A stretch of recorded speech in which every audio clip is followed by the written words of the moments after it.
Hi, I want to show you today how I will do neckline of my sweater that will be not exactly the same length, but where the front will be a little bit lower than the back.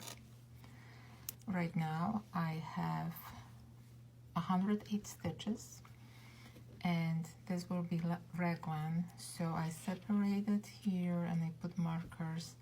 I have 36 stitches in the back, 36 stitches front, and 18 on each side for my sleeves.